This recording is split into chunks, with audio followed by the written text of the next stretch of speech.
नमस्कार बच्चों। आज हम सब कक्षा 7 की हिंदी भाषा सेतु के पाठ 10 हिमालय की चोटी पर, जो कि कवि रामदयाल पांडेय जी द्वारा रचित एक कविता है, इसका अभ्यास कार्य करेंगे। चूंकि इस पाठ को हमने पिछले वीडियो में पढ़ लिया है, इसलिए इस वीडियो में हम इसका अभ्यास कार्य करेंगे। यहाँ पाठ से संबंधित शब्दार्थ दिया गया है, तो आप इसको यहाँ से नोट कर लें।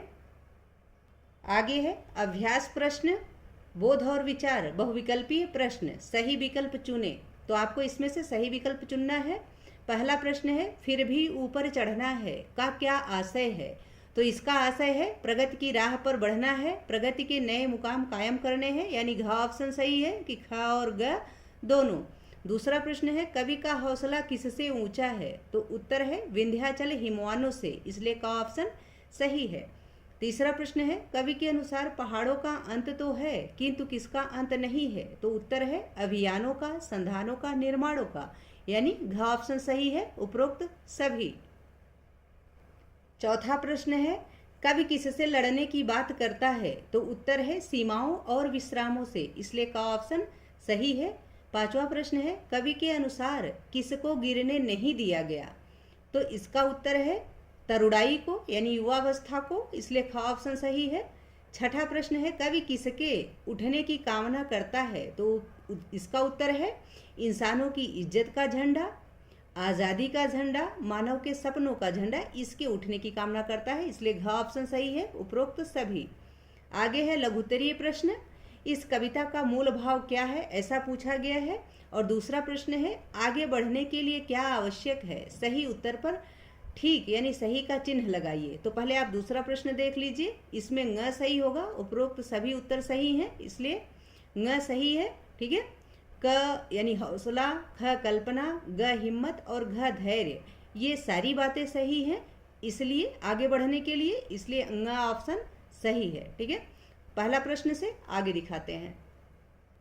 लघुत्तरी प्रश्न के पहले और तीसरे प्रश्न का उत्तर इस प्रकार है। पहला प्रश्न है इस कविता का मूल भाव क्या है। तो इसका उत्तर है इस कविता का मूल भाव जीवन में निरंतर आगे बढ़ना एवं अपना जोश एवं उत्साह बनाए रखना है। ठीक है, तीसरा प्रश्न है, दूसरा हमने दिखा दिया है पुस्तक में। तीसरा प्रश्न है कवि के अनुसार हमें निरंतर आगे क्यों बढ़ना चाहिए। तो इसका उत्तर है कि कवि के अनुसार हमें निरंतर आगे इसलिए बढ़ना चाहिए क्योंकि जीवन रुकने का नाम नहीं है बल्कि चलते रहने का नाम है। जीवन संघर्ष का नाम है, आगे बढ़ने का नाम है, रुकने का नाम जीवन नहीं है। आगे है दीर्घोत्तरीय प्रश्न। दीर्घोत्तरी का पहला प्रश्न है इस कविता का सार अपने शब्दों में लिखिए, यानी इस कविता का जो सारांश है वह आपको अपने शब्दों में लिखना है।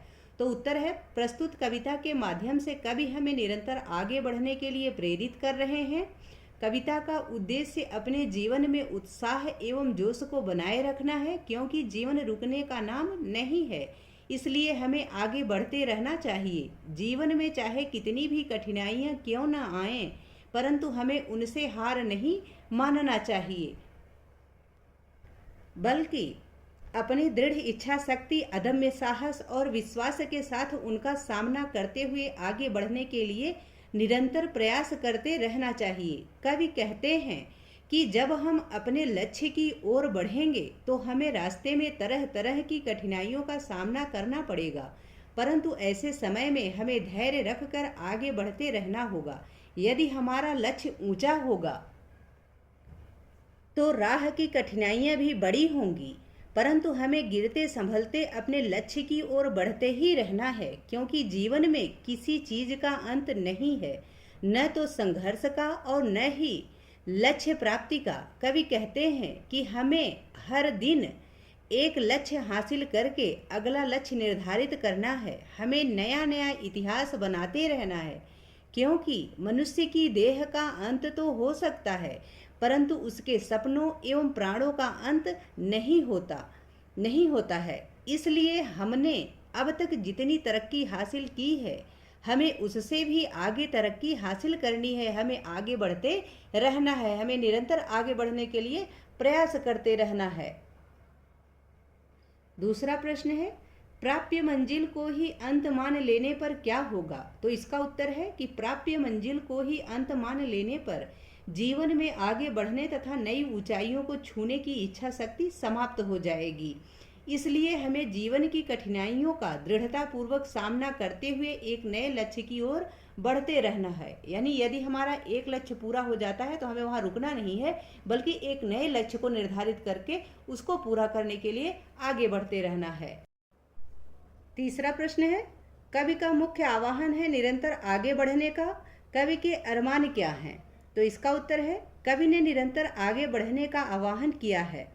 कवि का अरमान है कि भले ही हम हिमालय की चोटी पर चढ़ चुके हैं, परंतु हमें और भी ऊपर चढ़ना है, क्योंकि हमारे अभियानों, संघर्षों, संधानों, सिद्धियों एवं निर्माणों का अंत नहीं होना चाहिए। कवि का मानना है कि जीवन एवं सफलताओं का अंत नहीं होता है, इसलिए हमें हर दिन आगे बढ़ते रहना चाहिए। यानी एक लक्ष्य की प्राप्ति यदि हमें हो जाए तो हमें अगले लक्ष्य के लिए आगे बढ़ते रहना चाहिए। चौथा प्रश्न है, आशय स्पष्ट कीजिए। क है, अंत सिद्धियों का है लेकिन निर्माणों का अंत कहाँ?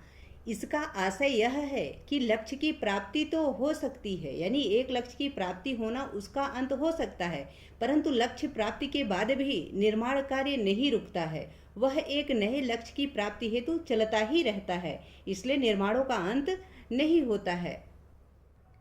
ख है, किंतु डूबने या गिरने हमने न दिया तरुड़ाई को। इसका आशय यह है कि चाहे हमारे रास्ते में कितनी भी कठिनाइयां क्यों न आई हों, परंतु हमने अपने देश के युवा पीढ़ी को कमजोर होकर हारने नहीं दिया, उन्हें जीवन में सदा आगे बढ़ने की ही प्रेरणा दी है, यानी प्रेरित किया है।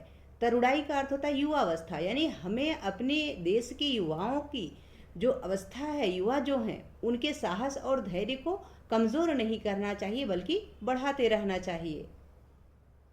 ग है, मानव पुतलों के अज्ञेय सपनों का झंडा और उठे। इसका आशय यह है कि मनुष्यों के जो अज्ञात असीम सपने हैं वे दिन प्रतिदिन और बड़े एवं ऊंचे हों। इंसान हर दिन एक नई कामयाबी को छुए, एक नई कामयाबी को हासिल करे, ऐसी कवि की इच्छा है। आगे है, घ, ऊंचा है बलिदान हमारा जीवन के अरमानों से। तो इसका आशय यह है कि हमारे जीवन में त्याग एवं बलिदान का स्थान हमारी इच्छाओं एवं आकांक्षाओं से कहीं ज्यादा ऊंचा है, कहीं ज्यादा बढ़कर है। जीवन में त्याग एवं बलिदान का स्थान मानवीय इच्छाओं से बढ़कर होना चाहिए। ठीक है। पांचवा प्रश्न है, निम्नलिखित पद्यांश की सप्रसंग व्याख्या कीजिए। अंत पहाड़ों का है लेकिन अभियानों का अंत कहाँ? संघर्षों का अंत कहाँ है, संधानों का अंत कहाँ? अंत सिद्धियों का है लेकिन निर्माणों का अंत कहाँ? अंत देह का हो सकता है पर प्राणों का अंत कहाँ? तो इसका प्रसंग लिखना है आपको और इसकी व्याख्या लिखनी है। इसका उत्तर इस प्रकार होगा। प्रसंग, प्रस्तुत पद्यांश हमारी पाठ्य पुस्तक भाषा सेतु के पाठ 10 हिमालय की चोटी पर कविता से अवतरित है। इसके रचयिता श्री रामदयाल पांडेय जी हैं। आगे इसकी व्याख्या की गई है। व्याख्या इस प्रकार है कि प्रस्तुत पंक्तियों में कवि रामदयाल पांडेय जी कहते हैं कि पहाड़ों का अंत तो है, परंतु हमारे नए नए अभियानों का अंत नहीं है। जीवन में संघर्षों एवं नित नए लक्ष्यों का अंत नहीं है। सिद्धियों यानी प्राप्तियों का अंत तो है, लेकिन नए नए निर्माणों यानी आविष्कारों का अंत नहीं होता है। अंत हमारी देह यानी शरीर का होता है, परंतु प्राणों का अंत नहीं होता है, क्योंकि आत्मा अजर, अमर एवं अविनाशी है, इसलिए उसका अंत कभी नहीं होता। इसी प्रकार जीवन का भी कभी अंत नहीं होता, क्योंकि जीवन के अंदर प्राण होते हैं और प्राण अमर हैं, अजर हैं, अविनाशी हैं, इसलिए जीवन का अंत नहीं होता। तो जब जीवन का अंत नहीं होता तो संघर्ष भी वही साथ साथ चलते रहते हैं, उनका भी अंत नहीं होता है। जीवन है तो संघर्ष है। आगे है भाषा बोधन। पहला प्रश्न है इसका, निम्नलिखित शब्दों का संधि विच्छेद कीजिए। हिमालय, तो हिमालय का संधि विच्छेद होगा हिम प्लस आलय। पुरुषार्थ, पुरुष प्लस अर्थ। विंध्याचल, विंध्य प्लस आचल। संधान, सम प्लस धान। इस प्रकार से इसका संधि विच्छेद होगा। दूसरा प्रश्न है, अलंकार के भेद बताइए। क है, गिर गिर कर चढ़ चढ़ कर हमने नाप लिया ऊंचाई को। इसमें अतिशयोक्त अलंकार है। ख है, अभियानों के निर्माणों के व्रत का झंडा और ऊंचे और उठे, मानव पुतलों के अज्ञेय सपनों का झंडा और उठे। इसमें दृष्टांत अलंकार है। ग है जंजीरों में बंध बंध कर बंधने न दिया अंगड़ाई को, इसमें अनुप्रास अलंकार है। तीसरा प्रश्न है निम्नलिखित शब्दों में से प्रत्यय छाटिए, यानी जो ऊंचाई शब्द दिया गया है इसमें प्रत्यय क्या है, तो ऊंचा मूल शब्द है, आई प्रत्यय है इसमें, ठीक है। हिमालय में हिम मूल शब्द है, आलय प्रत्यय है। बलिदान में बलि मूल शब्द है, दान प्रत्यय है। तरुड़ाई में तरुड़ मूल शब्द है, आई प्रत्यय है। इसी प्रकार गढ़नी में गढ़ मूल शब्द है, नी प्रत्यय है। स्वाभाविक में स्वभाव मूल शब्द है, इक प्रत्यय है, ठीक है। ज्ञान विस्तार है, इसको आपको स्वयं करना है, विद्यार्थियों को स्वयं करना है। आशा है कि यह पाठ तथा इसका अभ्यास कार्य आप सबको बहुत अच्छे से समझ में आ गया होगा। यदि पाठ से संबंधित या वीडियो से संबंधित कोई सुझाव हो या आपकी कोई क्वेरी हो, प्लीज़ कमेंट बॉक्स में अवश्य लिखिएगा। वीडियो पसंद आए तो इसको लाइक करें, शेयर करें। चैनल पर नए हैं तो प्लीज़ इसे सब्सक्राइब अवश्य करें। बहुत बहुत धन्यवाद।